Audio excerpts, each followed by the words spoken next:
Hello everyone. Very good evening. How you all are doing? Am I clearly audible? Hello everyone. Am I clearly audible and visible to you? Very good evening everyone. So how you all are doing? So in this particular session, as usually we discuss about the current affair events that happened in the last week. Okay. So the aspirants who are targeting for NABARD Grade A examination 2025, this particular session is very important because here we discuss all the culture and rural development that happened week. Okay. So let's start our discussion. Before going forward, I just want to know, am I clearly audible and visible to everyone who are there in the session? Is the voice clearly audible and the screen is clearly visible to you? Please let me know so that we can start our discussion about today's very important session. Yeah.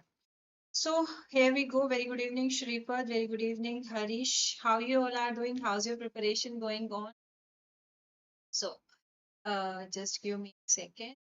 So there are not so much events that happened in the last month related to agriculture and rural development. Are okay. So if you want to download the PDF of YouTube classes, what you can do, you can download the application of register yourself so that you will access. And there are exam specific batches are available also on the application of part of the started with us. And you can also connect with and you can do so. Very good evening, Ananya, Niranjan, Shrikant. How you all are? So let's start with our today's session. Okay, let's start. We had covered this particular event in a specific session on you can watch that session. This particular event will be there in your okay. So what happened? Our Union Agriculture Minister Shri Shivraj Singh Chauhan ji he announces that there are two genome edited rice varieties which are developed in India and it is first time. Okay, and it is a world's first ever uh, first ever that genome edited varieties. So this is a very important news. Okay, and what these genome varieties are specialized in, that will help in like the water requirement for irrigation will be reduced and the methane gas emission will be reduced and green gases emission will be reduced if we grow these varieties and they are suitable for three agroclimatic zone number third, agroclimatic zone number fifth, and agroclimatic zone number seventh. So about these varieties, I had taken a specific session. Go and watch that session. The things will be clear in your. Okay. Now moving to the next news. So this particular news is clear, like detailed discussion on these news was taken in a YouTube session. Go and watch that particular session. Okay. Now moving to the next news. So what happened? Yeah, even though we had covered the Swami Tattva, we had covered this Swami Tattva scheme in the month of January 2025, like the basic about this scheme, why this scheme was launched. But this is in news. Okay, so India set to lead global land reform talks during 5th to 8th May 2025 at World Bank headquarters in Washington, D.C. So, with this particular headline, you have one general awareness question also, like where is the headquarter of bank? So, it is at Washington, D.C.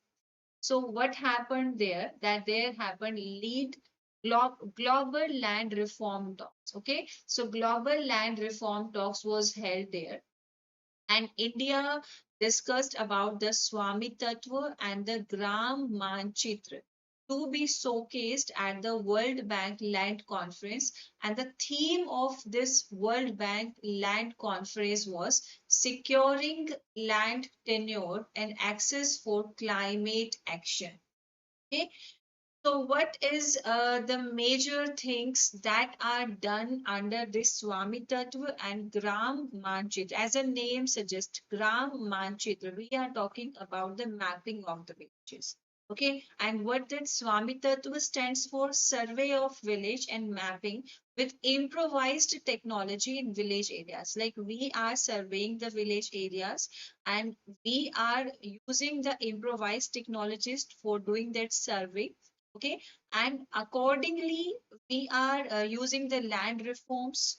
Okay, so that we can dedicate the land for different purposes. Okay, so who represent India during that land reform talk? So that is led by Sri Vivek Bhardwaj. Who is Sri Vivek Bhardwaj? He is Secretary of Ministry of Panchayat Raj and comprising of Joint Secretary Ministry of Panchayat Raj Sri Alok Prem Nagar.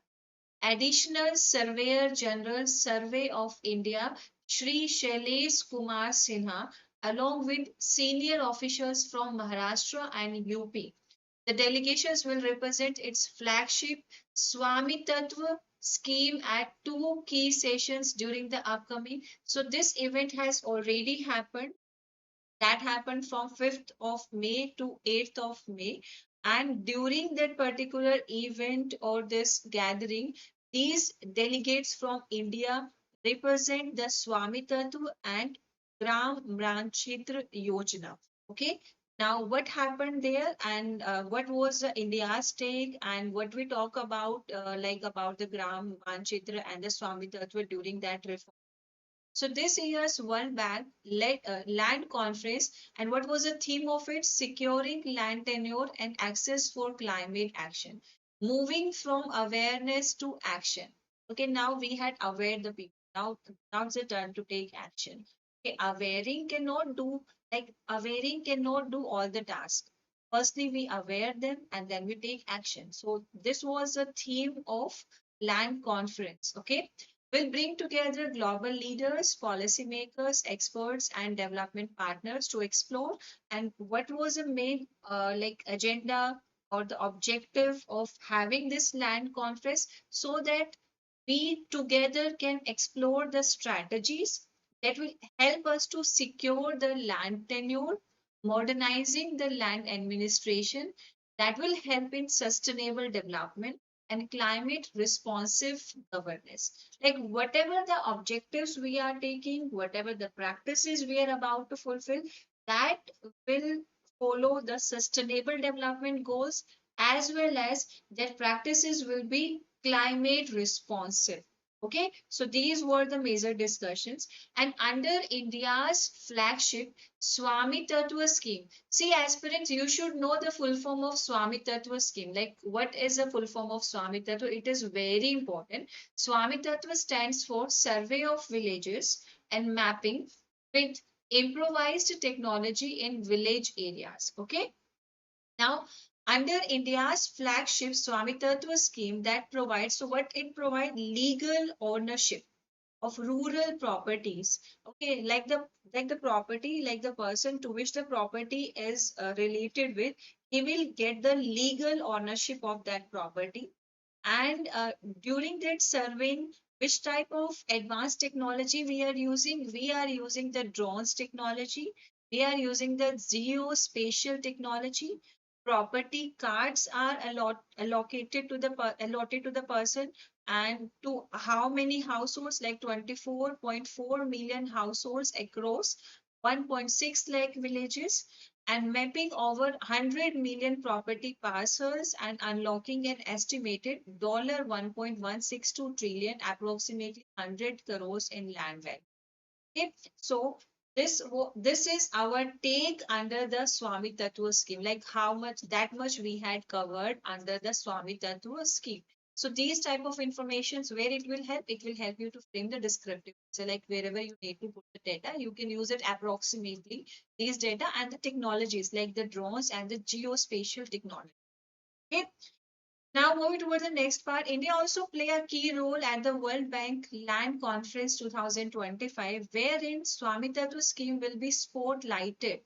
So, yeah, when our delegates introduced about the Swamitattva scheme during that World Bank Land Conference event, it emerged out as a spotlight there. because it is considered as a transformative model of rural empowerment through, because we are using the improvised technology. It's not for doing that. We are not doing it manually. We are doing it with more advanced technologies like drone mapping, high accuracy geospatial data, and platforms like Grameen or Gram Manchitra for climate aligned planning. So, with applications in tax administration, infrastructure, and disaster preparedness, Swami Tattva exemplifies inclusive tech driven governance. So, this will in tax administration, like the people, like the persons will have their land ownership rights. Okay, so on that basis, the tax will be administered, infrastructure development will occur, and as well as the disaster preparedness will occur. So that's how this Swami Tattva will exemplify all these governance work. Okay. India's leadership in digital land reforms and its commitment to South South collaboration will be central to the global dialogue on scalable and people centric land solutions. Now we have people centric solution because we had given the property right to the people to whom the property actually belongs. Okay, and yeah, we are we are leading in digitalization. See, recently in the last class, the last few classes we discussed about the livestock. Now we have the digital livestock mission. Now we have the digital agriculture mission. Now we have the fishery digitalization of all this survey has done. And even though when we talk about the India State of Forest report, there also we are using these advanced technologies to do survey. Okay, so we are leading in. Like, what's the main advantage of this? As the data which is obtained by the digital mode, it is more accurate, more transparency is there. Like all the peoples can access them, like all the authorities can access them. They can cross check, is there any fault, is there any need of improvement? This is a very good thing that we are doing. Okay, next is, so this is all about one thing. Now let's talk about the another important point related to it. Any doubt till this point? Anything that you want to ask? Now move toward the next part. Now this conference agenda includes high-level plenary sessions, regional workshops, thematic exchanges, and an innovation expo.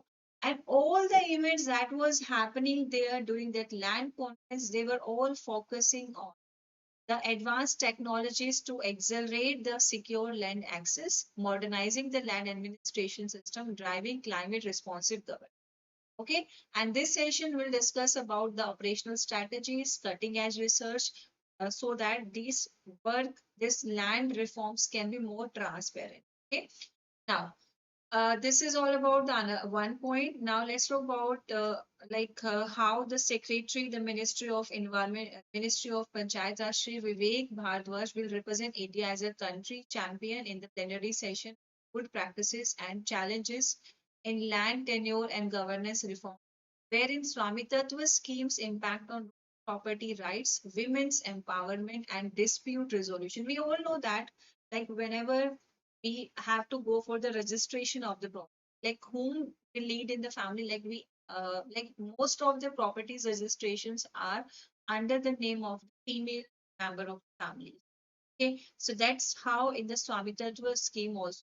So that what it promote, it will promote the women, like the women will have the property, they will gain the value in the house. Okay, and dispute resolution will be easy because we are using the digital reports to do the to give the ownership rights to the family, so the dispute resolution will also be, like, now the dispute resolution process will also be more easy, contributing to global discussions on sustainable development target 1.4.2, that is proportion of total adult population with secure tenure rights to land, a with legally recognized documentation, who, and the another one is who perceive their rights to land as secure by sex or the type of will be discussed. So all these discussions will also be done here.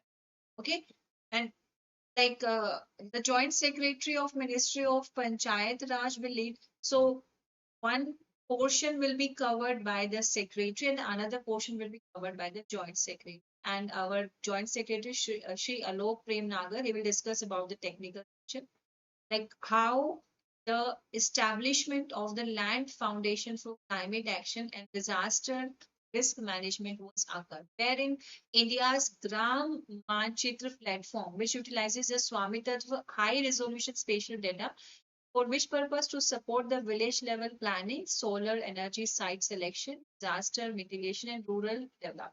Okay, so the delegates who represent the India, like they represent the different things and they represent the importance of different work that are done. Okay, for doing that land reform.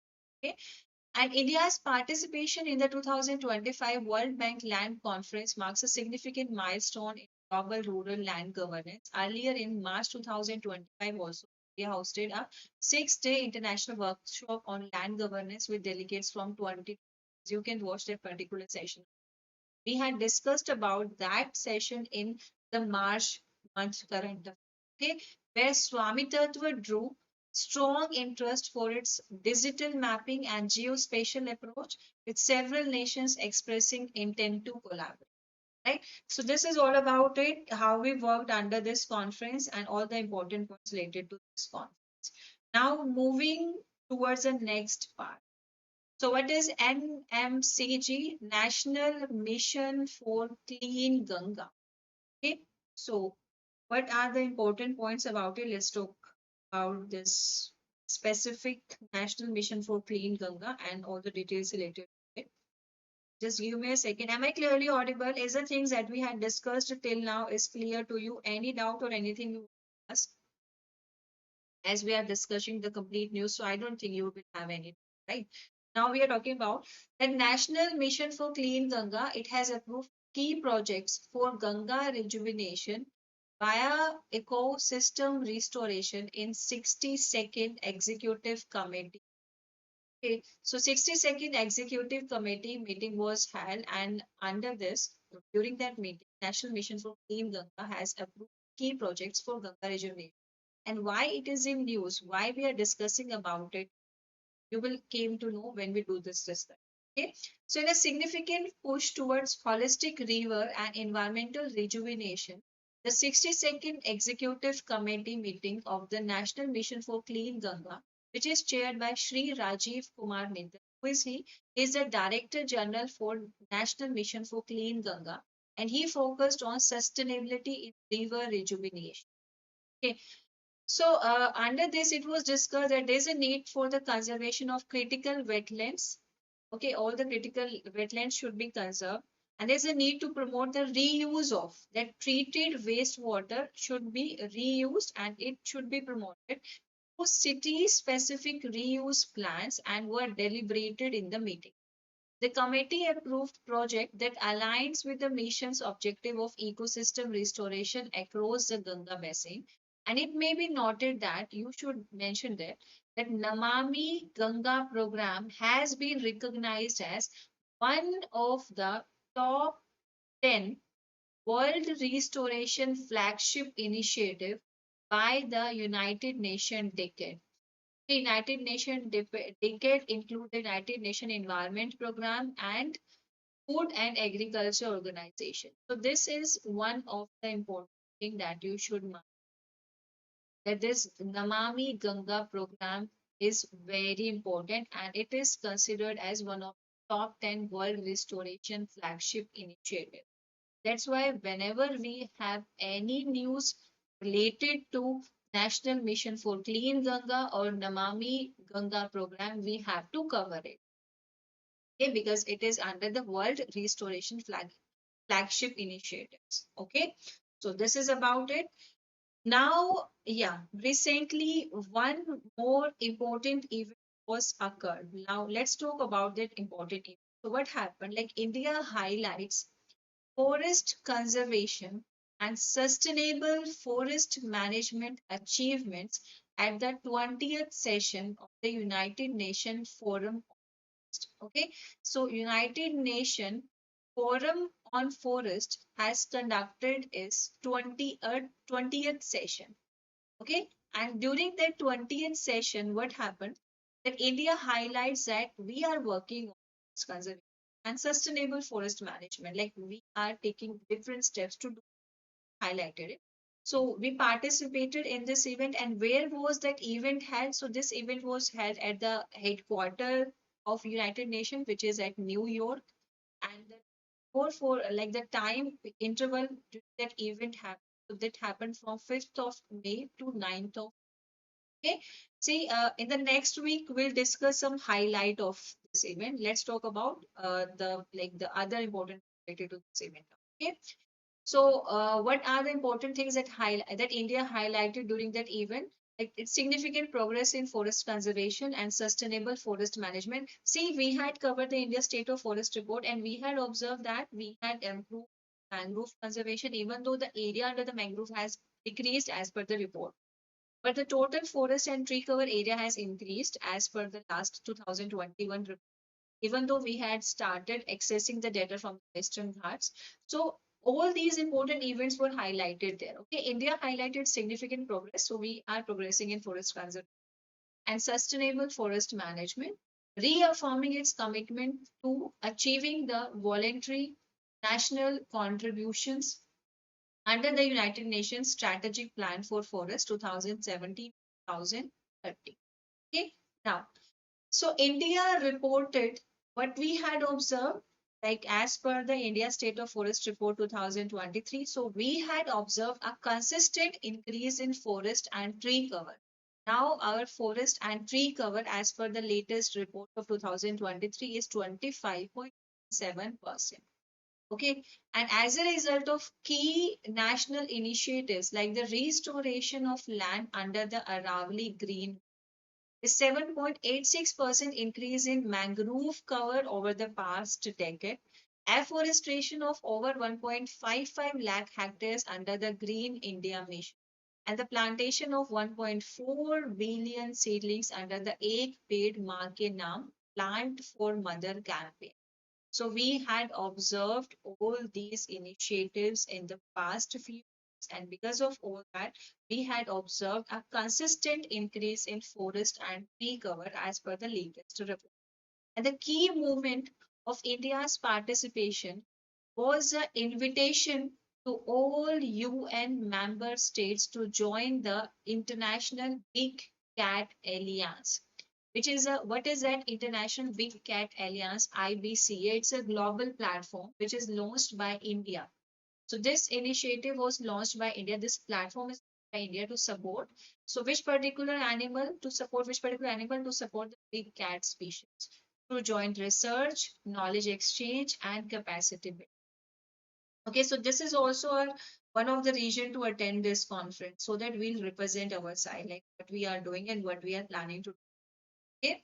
Another important points.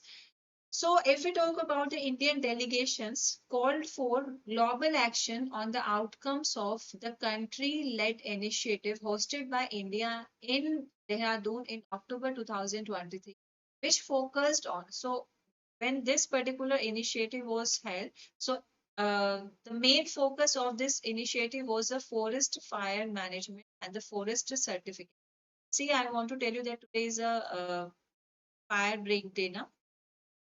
Fire, like the events of whenever the fire occurred, like how, what are the different that need to, you should recall it to that part also. And you might have heard about that the incidences of forest fire, the they can, like if forest fire had started, so it can like destroy the complete forest area because there is a greenery, because there is a dry litter there that is on, and that can like ignite the forest fire, and that's how the complete forest area will be destroyed in like within some time. Okay, so to focus on that forest fire management and certification, there was a specific event that held in India in Dehradun in October 2020. And India also acknowledged and appreciated the country-led initiative efforts led by the Republic of Congo, the Democratic Republic of China, and Austria, and emphasized the importance of integrating the country-led initiative outcomes into formal global mechanisms to support priority forestry issues. See, different countries are taking the initiatives whenever they observe any specific area in their country. They are taking some initiatives. when we represent ourselves at this forum, we talk about that. Let's talk about this contemplate outcomes into a formal global mechanism so that we can support the priority forestry issue. Like all the forestry related issues will be discussed upon, will be prioritized on a timely basis. Okay. And India also hosted a side event. So we also hosted a side event during that particular time, that is restoring degraded forest landscapes, India's approach to sustainable forest management and climate resilience, and what that event to do. So during the same time when we were representing ourselves there, at the same time, like in the month of May 2020, hosted this particular event, and the main approach to have this event, we want a sustainable forest management and climate resilience. Okay, and the event showcased India's experience with integrated forest restoration through policy innovation, convergence of resources, active community engagement, and the use of technology for monitoring and evaluation. And the key achievements and contributions toward global forest goals were represented. So different, like what are our achievements and how we had contributed towards this global forest goals, so they were also discussed during that United Nations forum. Okay, now moving further, let's talk about the another important points. Are you getting all these points? Give me a thumbs up if you are there in the class and you are listening to all the discussions that we are doing. Is everything clear to you guys? Is there any doubt? Clear? That's good. That's very good to know.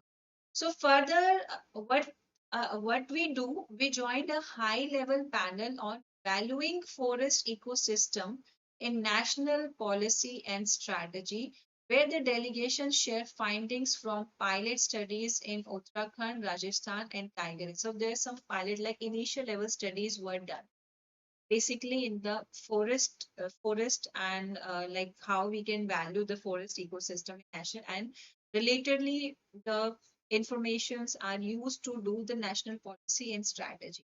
Okay, and these studies quantified ecosystem services such as carbon sequestration. Like this is a major ecosystem services that we like want to dedicate our resources to. Otherwise, what will happen if we'll not dedicate our resources to carbon sequestration? What will happen?